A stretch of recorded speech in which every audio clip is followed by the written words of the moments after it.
Here is the story of La Ciguapa, originally told by Francisco Javier Angulo Guridi. Jacinto was an orphan who traveled the land with nowhere to stay until he met Andres, a farmer. In exchange for a place to stay, he offered to work on the farm. Andres had a daughter named Marcelina. Marcelina and Jacinto immediately made a connection, and for the next 3 months, they were almost inseparable. At their favorite spot under a tree, they confessed their love to each other. In that moment, they started to plan a life together. As they talked about their future, they heard a scream. Then Marcelina jumped up and let out a scream. She yelled out, Dios mío, la ciguapa, which means, my God, la ciguapa. Then she fainted. Jacinto rushed her back to her father's cabin. For 3 days she suffered from a deep sleep and a delirious state, crying and seizures, falling in and out of consciousness. At one point, while Jacinto was by her bedside, she said to him, we were going to be happy. After the 3 days, she died, and Jacinto buried her under their favorite tree.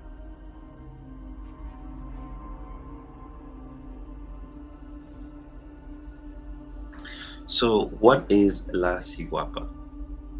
So, there are many versions of what Marcelina saw, but let's stick to the most notable versions of the story. La Ciguapa is a creature in the form of a beautiful woman with long hair down to her feet.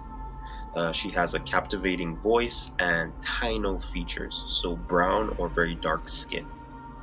Some accounts even depict her as having blue skin. Now, the most notable physical feature, aside from her beauty, is her backward-facing feet.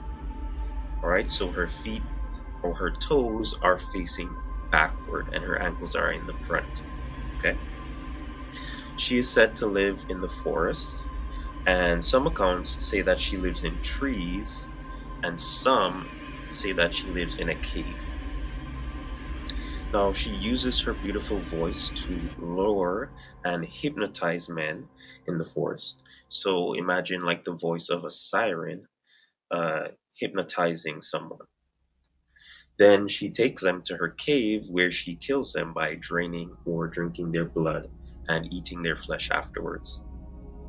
Right? Other accounts will say if she lives in a tree that she will take them up into the tree and eat them.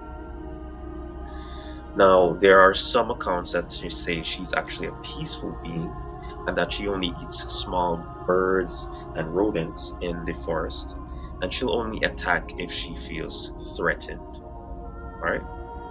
Now, let's go back to the backward facing feet. Now, the reason she has backward facing feet, or according to the legend, is because it's supposed to confuse Tracker as to where she is. With backward facing feet, she would be going forward, and the tracks would actually be leading you in the complete opposite way. So it's actually for confusion. Now, here is a quick note, a quote from Faxology. It says, those who hunt for La Ciguapa must do so on the eve of a full moon or during a full moon, right? And they must do that with a polydactyl dog, right? So this is a dog that has 6 toes, all right? These are the only types of dogs that can pick up her scent and track her down, all right?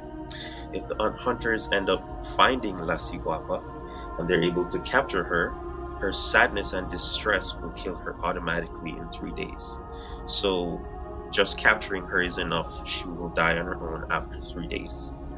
Now, going back to the original story or the earliest story of La Ciguapa, what happened in the story is that apparently La Ciguapa has certain features or traits about her, like she's a very jealous individual.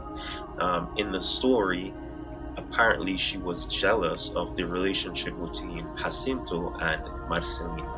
And so that jealousy actually took over Marcelina once she saw La Ciguapa. And this is the reason why she died 3 days later.